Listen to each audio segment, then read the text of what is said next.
ஹொசூர் அருகே பேகேபள்ளி கிராமத்தில் நள்ளிரவில் வீட்டின் கதவை உடைத்து பெண்ணின் கழுத்தை நெரித்து கொலை மிரட்டல் விடுத்த மர்ம நபர்கள் கொள்ளையடிக்க முயற்சித்த சம்பவம் அதிர்ச்சியை ஏற்படுத்தியுள்ளது. இது பற்றிய மேலும் விவரங்களை எமது செய்தியாளர் ஜெயசுராஜ் வழங்க கேட்கலாம். ஜெயசுராஜ், என்ன நடந்தது? முழு விவரங்களை பதிவு பண்ணுங்க. அதாவது ஒசூர் அருகே தமிழக எல்லையில் உள்ளது இந்த பேகைப்பள்ளி கிராமம். இந்த கிராமத்துல 5வது தெருவில் வசித்து வருவர் கூலி தொழிலாளி லோகநாதன். இவரது மனைவி கீதா. இவங்களுக்கு பாத்தீங்கன்னா சந்தியா, திவ்யா, மீனான்னு சொல்லி ஒரு 3 பெண் பிள்ளைகள் இருக்காங்க. அனைவருக்குமே திருமணம் நடந்துள்ளது. வேற வேற பகுதிகளில் அந்த பகுதியில குடியிருக்காங்க. கடந்த சில நாட்களுக்கு முன்பு லோகநாதன் அவர்களுடைய சொந்த ஊரான திருவண்ணாமலை மாவட்டத்திற்கு ஒரு துக்க நிகழ்ச்சியில் பங்கேற்பதற்காக சென்றிருக்காரு. வீட்டுல அவரது மனைவி கீதா மட்டும் தனியா இருந்திருக்காங்க.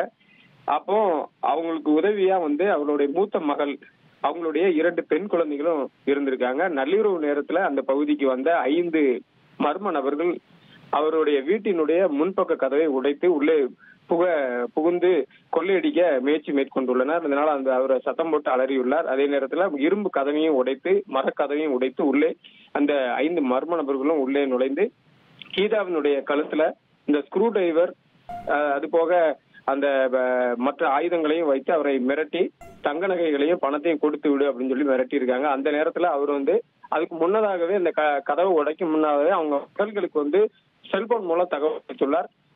அந்த மகள்கள் இந்த பகுதியில் இருக்கக்கூடிய வீடுகளுக்கு எல்லாம் போன் போட்டு, எங்க வீட்டுல எங்க அப்பா 5 மர்ம நபர்கள் மிரட்டுறாங்க, உடனே காப்பாத்துங்க அப்படின்னு சொல்லியிருக்காங்க.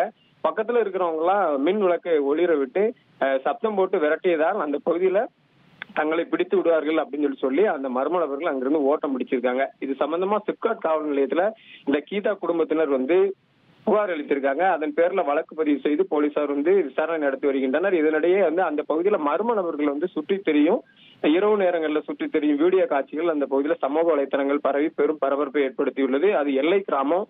தமிழ்நாட்டுல 10 மணிக்கு டாஸ்மாக் கடைகள் மூடப்படும் நிலையில அந்த கர்நாடக மாநிலம் 1 கிலோமீட்டர் தூரத்துல இருக்கு. அங்க இரவு நேரத்துல மதுபான கடை விற்பனை நடைபெற்று வருகிறா. அங்க குடிக்கிறவங்க, மதுபானம் அருந்துறவங்க இந்த பகுதிக்கு இந்த மாதிரியான செயல்களில் ஈடுபட்டுறாங்கன்னு சொல்லி கிராம மக்கள் குற்றம் சாட்டுறாங்க. போலீசார் தங்களுக்கு பாதுகாப்பு வழங்க வேண்டும் அப்படின்னு சொல்லி கோரிக்கை விடுத்திருக்காங்க. விவரங்களுக்கு நன்றி ஜெயசுராஜ். இனி செல்லும் இடமெல்லாம் செய்தி. தந்தை டிவியின் வாட்ஸ்அப் சேனலை ஃபாலோ பண்ணினா செல்ல இருக்கும் இடமெல்லாம் செய்தி.